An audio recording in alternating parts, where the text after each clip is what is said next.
President এবং সাধারণ সম্পাদকের দায়িত্ব পালন করে আমরাও মেম্বারশিপ দিয়েছি, কিন্তু গঠনতন্ত্রকে আমরা কখনো লঙ্ঘন করি না। এবার যাদেরকে সদস্য পদ দেওয়া হয়েছে তাদের সবাইকে অভিনন্দন জানাই, তবে কিছু কিছু ক্ষেত্রে আমাদের আপত্তি রয়েছে। কারণ কিছু অসাংবাদিককে সদস্য করা হয়েছে, কিছু অসাংবাদিক রাজনৈতিক পরিচয়ের কারণে তাদেরকে সদস্য পদ দেওয়া হয়েছে। এই 277 জনের মধ্যে অধিকাংশই একটি রাজনৈতিক দলের, যারা জাতীয়তাবাদী নয়। তারা এই 277 জনের মধ্যে তারা সংখ্যালঘিষ্ঠ, অত্যন্ত কম সংখ্যালঘিষ্ঠ।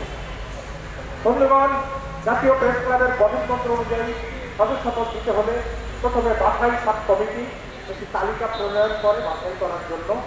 এই তালিকা ব্যবস্থাপনা কমিটির কাছে উত্থাপন করা হলে ব্যবস্থাপনা কমিটির যদি কোনো আপত্তি না থাকে, তাহলে সেই তালিকা জাতীয় প্রেস ক্লাবের নোটিশ বোর্ডে টানানো হয় সাধারণ সদস্যদের মতামত দেওয়ার জন্য। কিন্তু আমরা এইবার দেখলাম এই 277 জন সদস্য বা তাদের সঙ্গে আরো যারা ছিল বাদ দেওয়া হয়েছে, তাদের কারো নাম সদস্য পদের এই নোটিশ বোর্ডে টানানো হয় নাই। তারা এবার ঢুকিয়ে গেছে। তারা বলে কবে নাকি টানানো হয়েছিল সমস্ত কিছু মিথ্যা কথা। আওয়ামী লীগ সমর্থিত প্যানেল যখন ছিল তারাও কিন্তু এই ভুয়া সাংবাদিকদেরকে সদস্য পদ দিয়েছে।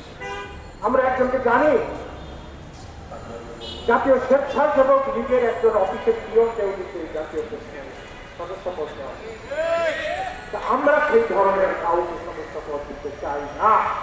সাংবাদিক সাংবাদিকতাই করবে, প্রেস ক্লাবের সদস্য হবে, ইউনিয়নের সদস্য। কিন্তু আমরা দেখলাম এই তালিকা টানানো হয় নাই। এর আগে 42 জন সদস্য যাদেরকে আগে সদস্য পদ দেওয়া হয়েছিল পুনর্বহাল করা হয়েছে। কিন্তু পুনর্বহালের মধ্যে দেখা গেল 2 জনকে বাদ দিয়ে নতুন সদস্য হবার জন্য আবেদন করেছে এমন 2 জনকে দোকানে ঢুকিয়ে আনা হয়েছে। কেন ঢুকিয়ে দেওয়া হয়েছে? একজন আবেদন করেও কি জন্য ঢুকিয়ে দেওয়া হলো? তাদেরকে মেম্বারশিপ দিতে হলে নিয়ম মাফিক, গণতন্ত্র মাফিক তাদের আবেদনপত্র বাছাই করে তাদেরকে সদস্য পদ দেওয়া হয়, কিন্তু তাদেরকে এখানে ঢুকিয়ে দেওয়া হলো। এবং এই 277 জনের সদস্য পদের দেওয়ার নিয়ম হলো যে গোপন ব্যালটে প্রত্যেক সদস্য নির্বাচিত হবে, কিন্তু এখানে কোনো গোপন ব্যালটে সদস্য নির্বাচন করা হয় নাই। প্রেস ক্লাবের বর্তমান কমিটিতে 2 সদস্য আছে, তারা গোপনের তালিকা করে সেই সদস্য প্রার্থীদের নাম উল্লেখ করে ইয়েস আর নো ভোটে তারা সদস্য পদ নির্বাচিত করেছে। এটা প্রেস ক্লাবের ইতিহাসে কখনো হয় নাই। তারা জানে না প্রেস ক্লাবের সদস্য পদ প্রদানের নিয়ম।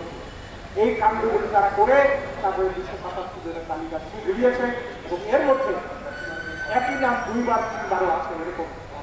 এই জন্য তালিকা কয়েকদিন রাখার পরে তারা প্রত্যাহার